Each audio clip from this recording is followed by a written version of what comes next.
Hey everybody, welcome to Tuesday. Before we get started, I'm just going to full disclosure, I'm a little bit not at my best today. I ran out of my asthma inhaler medicine on Saturday. Didn't get to pharmacy on Saturday. Pharmacy was closed on Sunday. I still live in an area where that happens. And I thought I could get it to yesterday, but yesterday was a bank holiday, so the pharmacy was closed. So I'm on day 3 with no puffers, and I'm a little seeing stars. So if I reach for a word or seem kind of zoned out, or that's why, okay? Full disclosure. But the rest of this week is going to be feedback from Monday. Because there was a lot of feedback from Monday. First of all, thank you for all the birthday wishes. It was great because with COVID, I can't do fuck all for my birthday. So thank you for that. I mean, we had carrot cake cupcakes and poor Momo burned the side of his face on a candle. He's not hurt. His fur just got a little singed. Patrons will get pictures of the moment before that happened. If you want to see pictures of my crazy cat lady birthday, help support this channel, become a monthly patron, patreon.com/LeannaK. That's not what we're talking about today. I guess technically I already talked about it, but one kind of concept kept coming up in the comments over and over and over again. And when I got to the 10th person mentioning it, it's like, okay, this needs some attention. And it was about Anita Sarkeesian misrepresenting Ninja's reasons for not streaming with women. And I admit, I read it a different way, but I went back and looked at it and I realized that the reading that other people took it is an equally valid reading to mine. It's somewhat vague, and so this deserves some time. Do you see that? Responding to feedback of a position that's different from my own and giving it equal status to my views, even though they're not necessarily totally in agreement. What is this madness? Right? I'm just farting around. But yeah, this isn't a right or wrong thing. It's a different perspective on it. And one of the things I'm realizing is that one of the important things that this channel, because of this feedback format, there is a dialogue going, and I can get other sides represented, and I can see things in different ways that aren't my own because we've fostered an environment of mutual respect and people feel like they can voice opinions without getting their head bitten off within reason. And I took it as she wasn't saying that he was intentionally treating women as inferior. That was the message it sends. But then I realized, if I'm a dude on this issue, because a lot of people think that only men can be sexist against women, it's not true. Women are almost as likely as men to hold benevolently sexist views. Hostile sexism, way less. Benevolent sexism, I don't like the term. I didn't make it up. That's what they call it. Women are just as likely, slightly less likely, but it's pretty balanced with men. So it's possible for women to be sexist against women. If I were a guy, I would want my intents to matter somewhat. And it is true that you treat someone with good intentions differently than you treat a truly bad actor, right? If Ninja just thinks women are inferior, that's where you'd have to start if there's any hope at all. That could be hopeless, right? Him thinking he's doing a noble thing by, in his mind, showing respect to his marriage, that's a different kettle of fish entirely. That's sort of like the Mike Pence thing, right? Now, the issue with it is the same as the Mike Pence thing, where he won't take dinner or lunch meetings with women, but he will with men. Similar to Mike Pence. If Mike Pence was like, I don't feel comfortable taking meal meetings with women, so I'm not going to take meal meetings with anyone. Meet me in my office. That's one thing. That's treating everybody the same, right? If Ninja was like, I don't feel comfortable streaming with women because people start shit and start rumors, so I'm not going to co-stream with anyone. I'm Ninja. I don't have to. Fair, right? But why can't he stream with lesbians?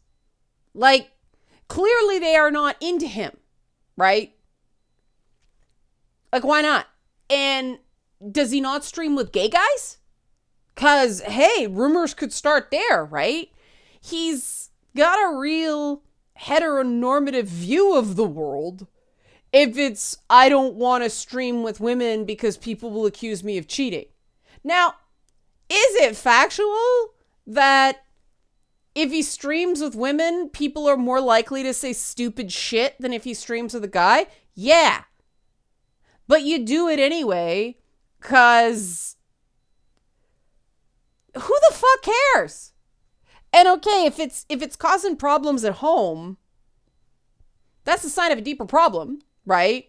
Because here's the thing. I come at it from the other side, right? There aren't as many female gamers as there are male gamers. Certainly not female gamers in the type of games I play, right? It's not just that there aren't as many female gamers. It's the type of games we're interested in. I have very sex atypical tastes. So me finding, if I'm limited to women, finding other people to co-stream with is really fucking hard. I did one podcast with women and COVID just wiped it out because everybody else was a mom. And by the time the homeschool, the remote learning, it was like, I don't feel right asking these women to take time. They're going crazy, right? Is it, the fact that men are allowed to continue more easily than women? This is a problem with the greater world. The fact that distribution of childcare and home space labor is still not equal. That's a much bigger problem that we have to solve together. But for right now, the reality is women still do. The discrepancy is reducing, but women still do the majority of household tasks on average and tend to be the primary child caregiver. Now, there are a lot of reasons for that. That isn't because men are assholes.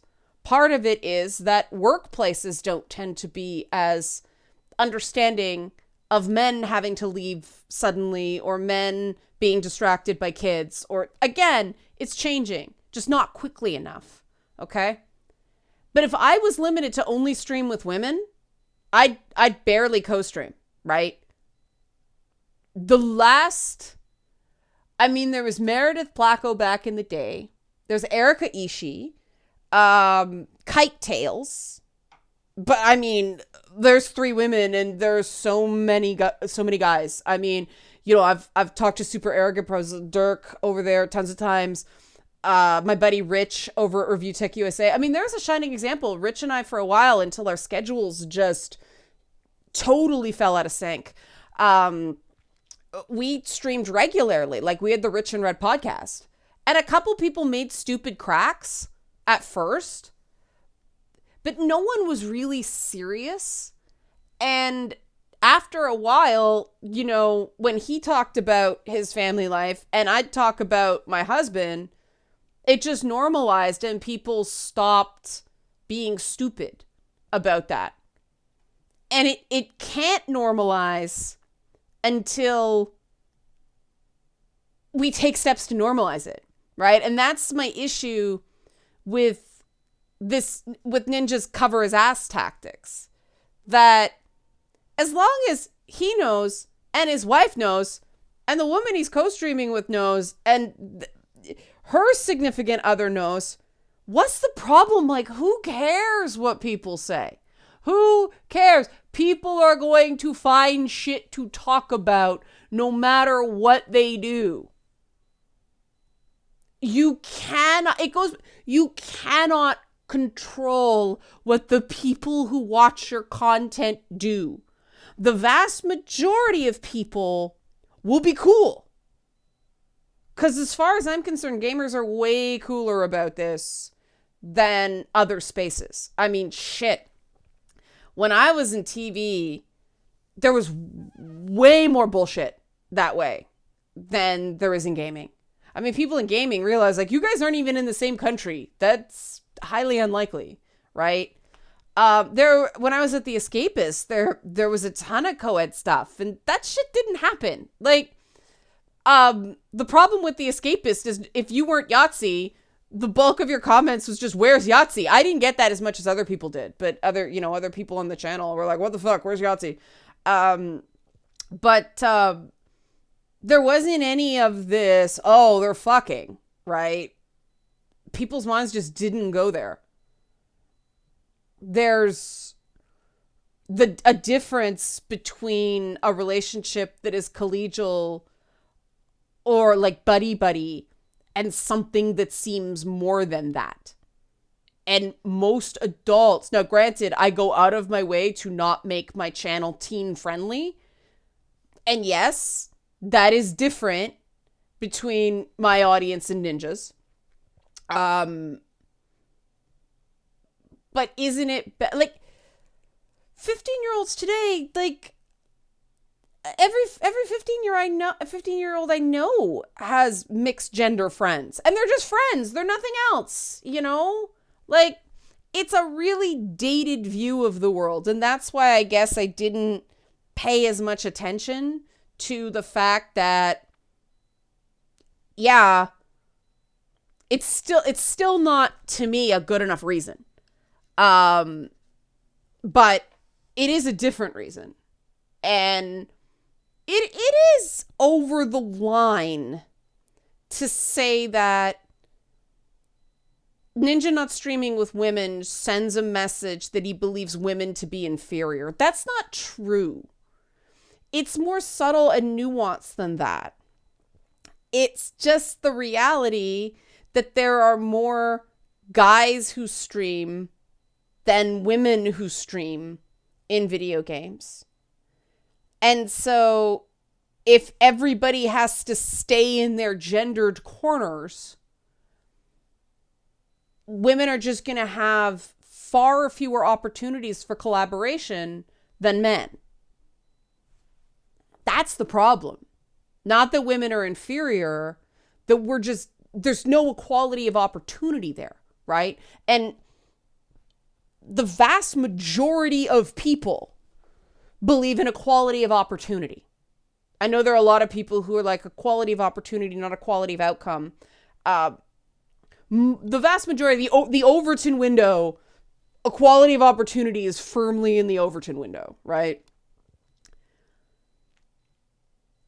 And so she did sort of do him dirty there. And I didn't consider that because I'm like, this is just, come on. Like the idea that, yes, to an extent you set an example.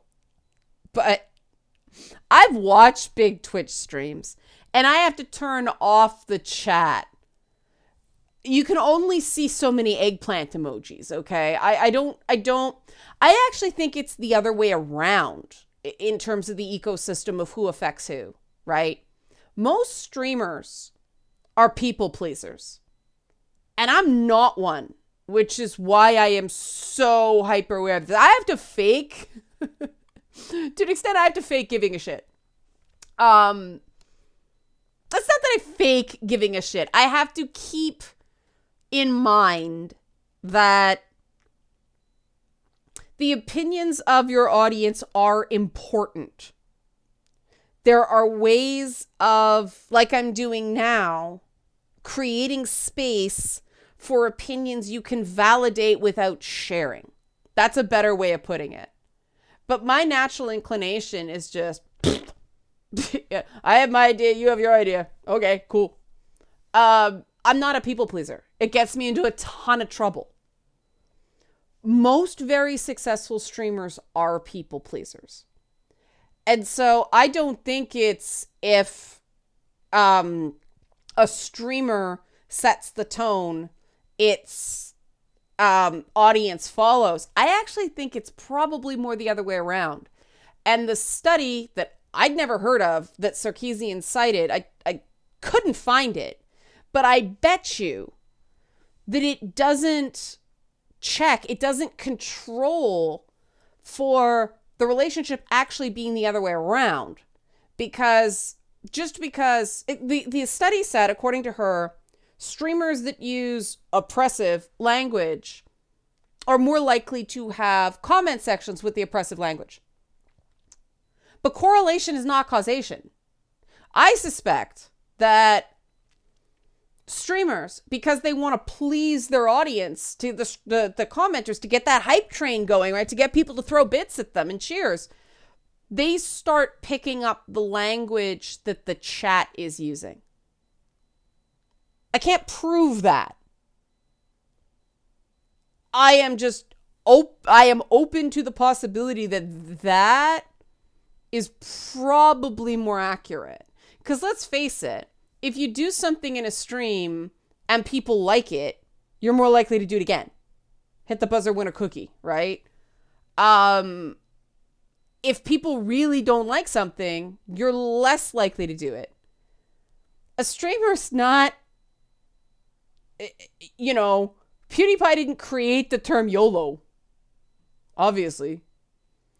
And so I don't think streamers are not tightly crafted, styled, and that doesn't mean they don't have marketing people behind. People don't become successful influencers without intervention. We know this now. There's big money behind people who get as big as Ninja and PewDiePie. There's management. There's you notice how similar they look? Do you notice how similar their demographics are? But it's not as crafted as a pop act. They're not styled to be emulated. They're styled to be, look, bros, I'm a gamer like you. They're styled more to reflect the zeitgeist, not to impact it. This isn't Lady Gaga in a meat dress, right? Not that people emulated a meat dress, but you know what I mean, right? Lady Gaga kind of pulled music videos into, let's do crazy avant-garde shit. Let's bring the fun back, right? So this is, I believe, why Anita Sarkeesian believes me to be okay with sexism. Because she's okay with confusing correlation and causation. And she's okay with assuming causation when there is none. And I'm not. That's one of the biggest conflicts in our methodologies. I avoid hanging someone out to dry at all costs. In part because instead of identifying as a victim, ironically, I'm like, well, every guy in this business I see takes heaping amounts of shit. I take heaping amounts of shit. We're the same that way. Just because the names we get called are different. That's just different smells, but it's all shit. Like, one's coffee shit, one's meat shits. It all smells bad. It may smell different bad, but it all smells bad. And I really think that, and I've been saying this for a while, that the path forward to actually cutting down on this harassment is for dudes everywhere in gaming. I like the word dudes. I apologize. Like men is so formal, right? It's dudes. Dudes. Women can be dudes too, but in my world. But for people in gaming, instead of going, it's not okay to harass that person, to say, you know what? I get this too, and I don't like it. So I don't like it when it's done to me, so don't do it to other people, right?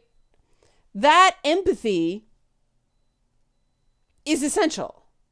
Because it's not, ironically, here we go. Here comes the big thing that's going to make me cool with sexism. Okay? Not. If it's okay to attack Ninja, okay? Because he apparently did something bad. Because he has views that Anita Sarkeesian disagrees with, okay? Then it must be equally okay to call out and attack Anita Sarkeesian. If she's gonna call out Ninja, she needs to be prepared to be called out. Otherwise, she's sending the message that women are less capable of handling the call out. We are inferior in mental and emotional toughness.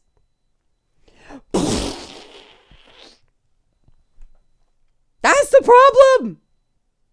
That's the problem.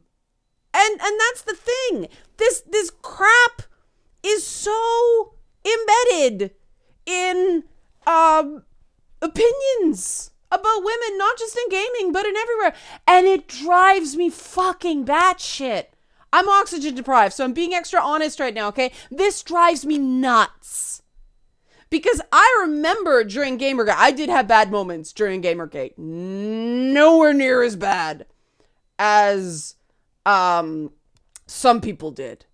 Like, I got pissed off and I got upset and I got overwhelmed.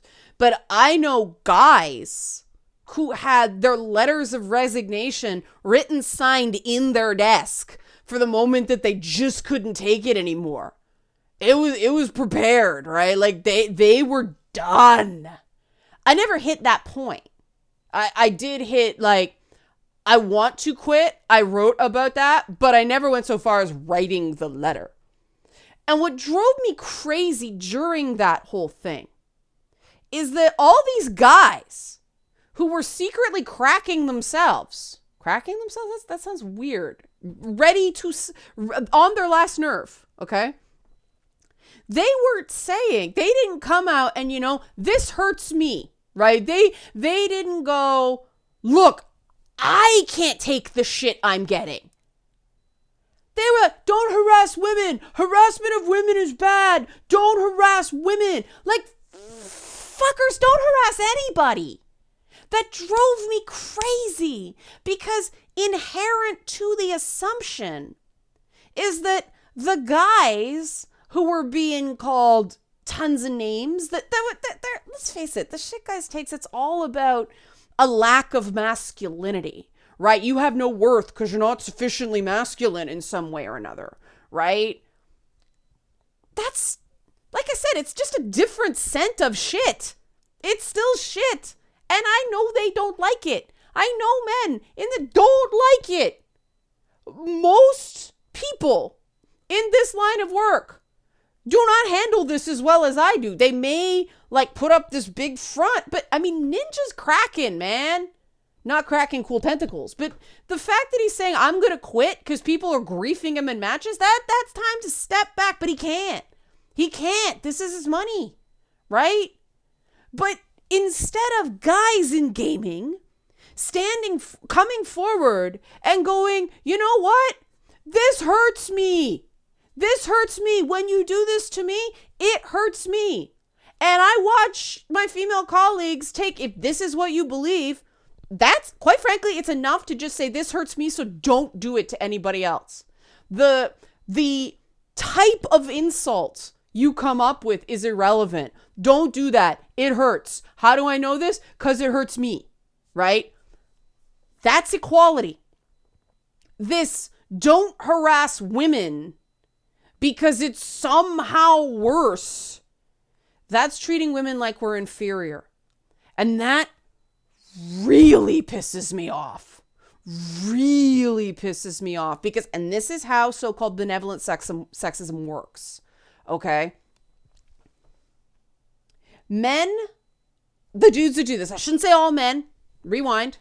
The guys that do that, right? The guys that white knight in that way, and instead of going, you know what, it hurts me when people say mean things about me. So yeah, that nasty shit you're flinging at that woman, that'd hurt anybody. How would you like it if you were on the receiving end of that, asshole? Instead of doing that, they act like women are these delicate little flowers that need some extra layer of protection against mean words,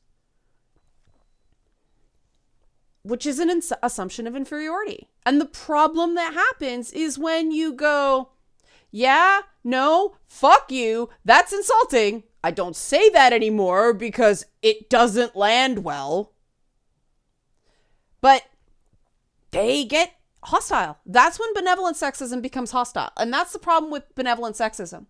When women don't stay in our delicate little flower pot, when we want to be more than that, when we don't want to be protected by the big, strong men, thank you very much, those guys get hostile. And that's exactly what happened to me. And that's why I say that people like Anita Sarkeesian were more accepted by the video game establishment because they didn't challenge the presumption of male superiority in terms of toughness.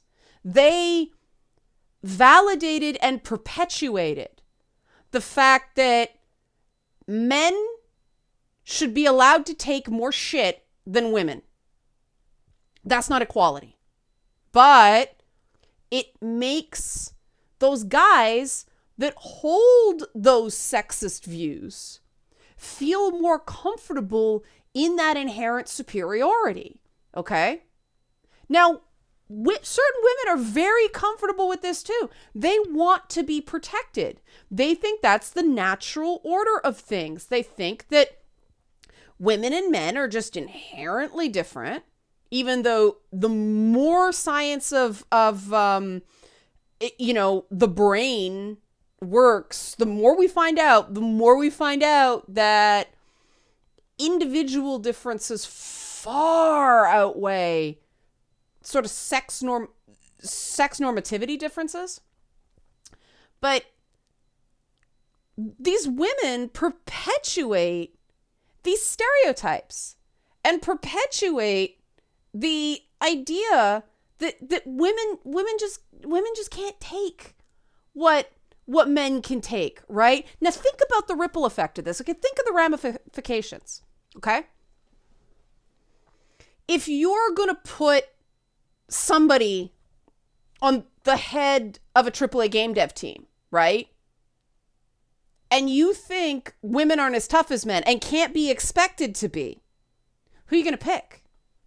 You're going to pick the woman who's most qualified in every other way? Or are you going to pick the guy who you think it's more reasonable to expect won't buckle under the pressure halfway through?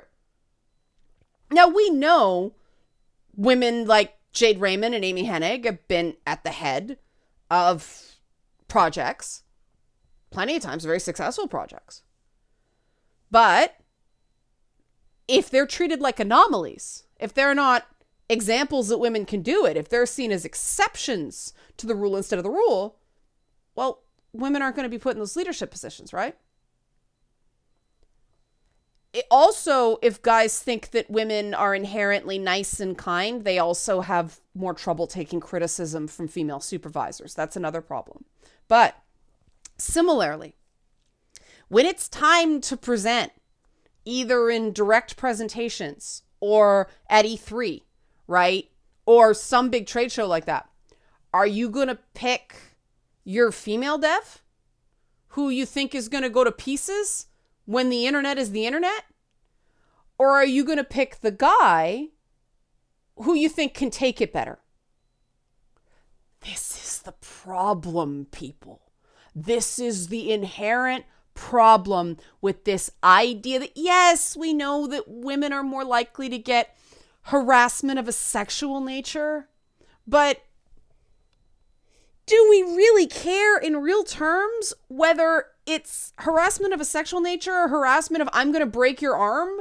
Like, men are more likely to get physical threats. How do we compare these two, right? We don't have to, because the most effective message is nobody likes this. So you know what? Stop treating women as this inherently different, more delicate thing and start admitting guys don't like it either. Guys get wore down by this too. Just because guys are expected to take it and then just like, drink it away or do drugs or do other numbing behaviors.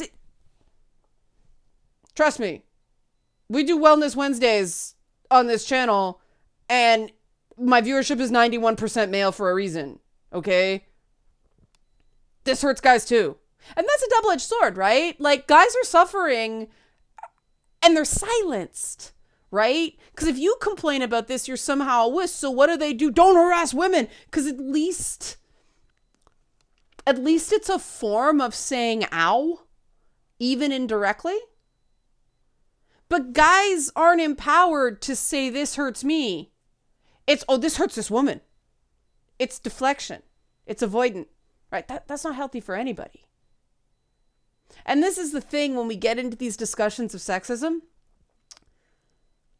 Anything that obviously hurts one gender hurts all genders. Okay? And if you guys are fans of my content, please, the one thing you can do for me is stop thinking about gender as a binary, right? Because there's male trope, female trope, most people who don't neatly fit into either of these boxes, right? And people who conform to all the male stereotyping, they're trapped in their own way.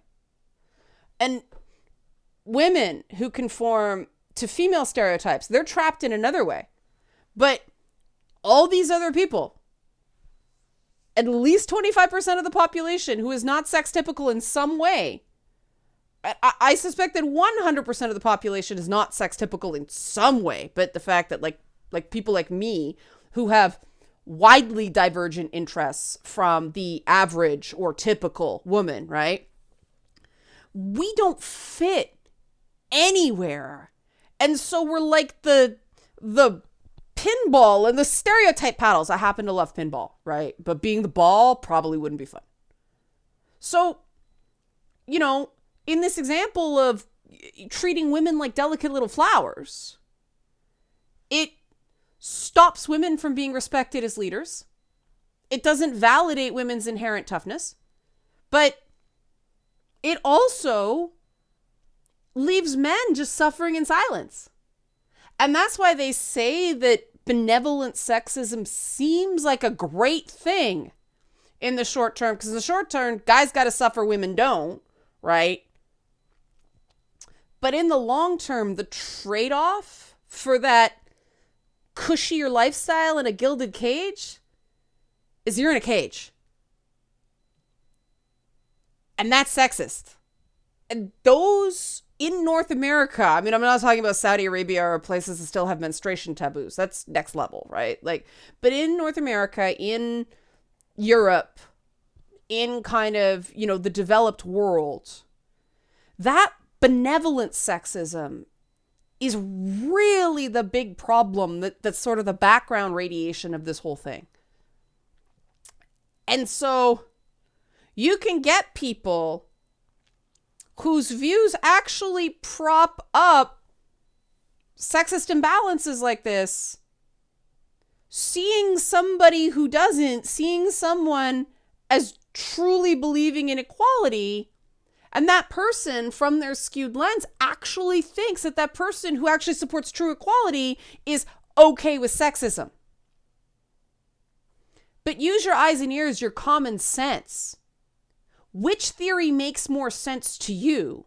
The idea that equality can be achieved by treating men and women as inherently different things, or recognizing that the real tribe is the individual, that individual women and individual men are just that, individuals. And we can't let our heuristics, our social heuristics of, well, if I have to roll the dice, the average woman would like this. Don't do that in gaming, because women who like video games aren't typical in the first place right now, right? That's the thing.